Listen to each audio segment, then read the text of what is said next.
10th class సైన్స్లో క్లోర్ alkali process చాలా important. Exam కూడా చాలాసార్లు అడుగున్నారనమాట. అది ఏంటి అనేది ఫస్ట్ మనం చూస్తాం. ఓకేనా? సో క్లోర్ ఆల్కలీ ప్రాసెస్ అంటే ఏం లేదు, సోడియం హైడ్రాక్సైడ్ అంటే ఏంటి, కాస్టిక్ సోడా. ఈ కాస్టిక్ సోడా ప్రిపరేషన్ ప్రాసెస్ని ఏమంటామంటే మనము క్లోర్ ఆల్కలీ ప్రాసెస్ అంటాం. సో దీనికి క్లోర్ ఆల్కలీ ప్రాసెస్ ఎందుకు వచ్చిందంటే ఎన్ ప్రోడక్ట్స్ మనకి క్లోరిన్ గ్యాస్ అనేది రిలీజ్ అవుతుంది, దాంతోపాటు సోడియం హైడ్రాక్సైడ్ అనేది ఏంటి, బేస్ అనమాట.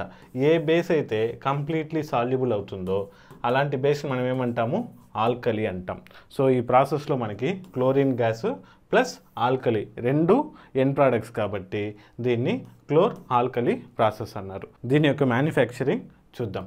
సింపుల్గా బ్రైన్ సొల్యూషన్ తీసుకుంటాము. ఈ బ్రైన్ సొల్యూషన్ మనము ఎలక్ట్రాలిసిస్ చేసినప్పుడు మనకేమంటే సోడియం హైడ్రాక్సైడ్ అనేది ఫామ్ అవుతుంది. సో ఎలక్ట్రాలిసిస్ అంటే ఏమి, ఒక సొల్యూషన్కి మనం ఎప్పుడైతే ఎలక్ట్రిసిటీ పాస్ చేస్తామో యానోడ్ క్యాథోడ్ దగ్గర ప్రోడక్ట్స్ అనేది డివైడ్ అయ్యి రీచ్ అవుతుంది అనమాట. సో దాన్ని ఏమంటాం మనము, ఎలక్ట్రాలిసిస్ అంటాం.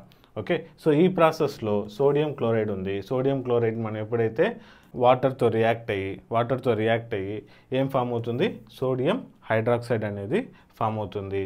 దీంతో పాటు chlorine gas and hydrogen gas అనేది రిలీజ్ అవుతుంది అనమాట. ఓకే, సో ఇందులో వచ్చిన ప్రోడక్ట్స్ చూద్దాము.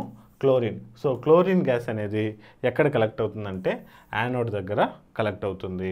అదేవిధంగా ఆల్కలీ అంటే సోడియం హైడ్రాక్సైడ్ బేస్, ఇది వచ్చి క్యాథోడ్ దగ్గర కలెక్ట్ అవుతుంది. క్యాథోడ్ దగ్గర ఆల్కలీ సోడియం హైడ్రాక్సైడ్తో పాటు మనకి హైడ్రోజన్ గ్యాస్ అనేది కూడా కలెక్ట్ అవుతుంది. ఈ ప్రాసెస్లో క్లోరిన్ అండ్ ఆల్కలీ రెండు ఎన్ ప్రోడక్ట్స్ కాబట్టి దీన్ని ఏమంటారు, క్లోర్ ఆల్కలీ ప్రాసెస్ అంటారు. ఈ రీల్ని 10th చదివే మీ ఫ్రెండ్స్ అందరికీ ఫార్వర్డ్ చేయండి.